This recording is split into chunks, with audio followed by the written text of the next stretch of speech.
साथियों, हमेशा से भारत की सबसे बड़ी समस्या गरीबी, बेरोजगारी, भ्रष्टाचार, अलगाववाद, जातिवाद, आतंकवाद जैसे मुद्दे रहे हैं। हर सरकार इससे संघर्ष करती रही, लेकिन इसे दूर नहीं कर पाई है। इसका बहुत सरल एवं सुलभ उपाय आपको बता रहा हूँ। आप जुड़ें और केवल 5 मिनट तक मुझे सुनें। मेरे साथ सोशल मीडिया पर मेरी मुहिम को सपोर्ट करें।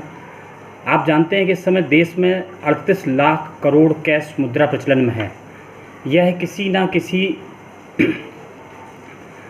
तरह से साल में 100 बार उपयोग में होती है, अर्थात कैश ट्रांजैक्शन लगभग 3800 लाख करोड़ का है। बस यही सभी समस्याओं की जड़ है।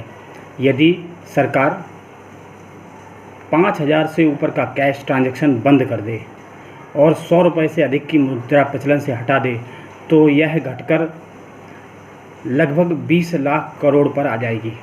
इससे बैंक ट्रांजैक्शन बढ़कर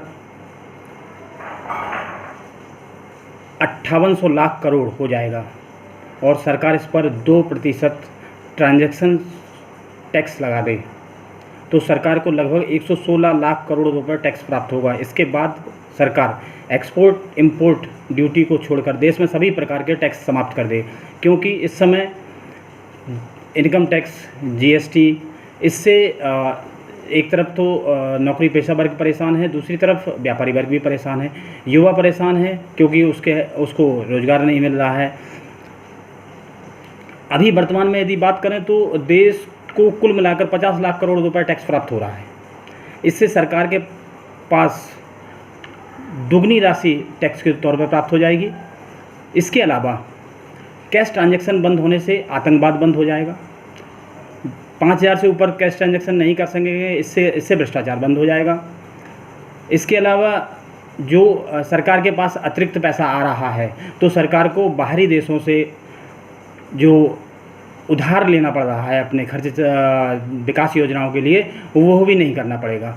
धीरे धीरे एक स्थिति ऐसी बनेगी कि सरकार के पास लगभग 200 लाख करोड़ रुपए का टैक्स कलेक्शन प्राप्त होगा।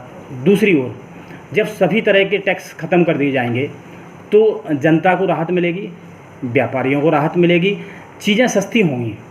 आज वर्तमान में यदि हम कोई भी कार खरीदते हैं, लगभग 20 लाख रुपए की कार खरीदते हैं, तो उस पर हम 4 लाख रुपए टैक्स दे देते हैं।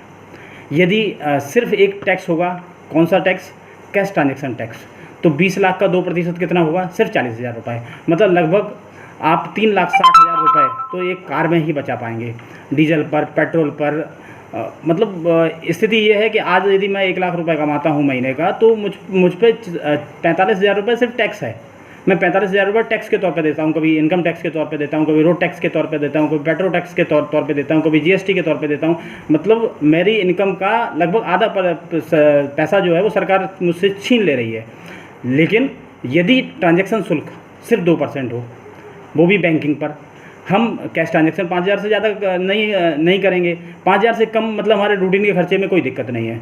हम जो कमाएंगे जब हम बैंक का ट्रांजैक्शन करेंगे, जब हम कोई बड़ा ट्रांजैक्शन करेंगे, तभी हम पर टैक्स लगेगा। आज वर्तमान में यदि बात करें तो 250 करोड़ यूपीआई और अदर जो टूल्स हैं उनके खाते हो चुके हैं। 140 करोड़ की जनता के पास 250 करोड़ खाते। मतलब देश में स्थिति ये आ गई है कि आज हर व्यक्ति, चाहे वो किसान हो, सब्जी वाला हो, किसी भी तरह का व्यक्ति हो, वो यूपीआई का इस्तेमाल कर रहा है। तो क्या हम इस ट्रांजैक्शन को कन्वर्ट नहीं कर सकते हैं? दूसरी ओर सरकार जब कैश ट्रांजैक्शन ख़त्म कर देगी, तो सरकार के पास भी जो कैश के रूप में पैसा खर्च हो रहा है वो भी बचेगा। हर तरीके से सरकार की बल्ले बल्ले है और जनता भी सुखी होगी। सारी समस्याओं का हल होगा। आप मेरी मुहिम को इसको आगे बढ़ाएं और सोशल मीडिया पर लगातार इसका ट्रेंड चलाएं कि सरकार सभी तरह के टैक्स बंद कर दे। क्योंकि हम जब रोड टैक्स दे चुके तो हम टोल टैक्स क्यों दें? हम इनकम टैक्स दे चुके तो हम जीएसटी क्यों दें? मतलब हम हर तरीके से टैक्स ही दें।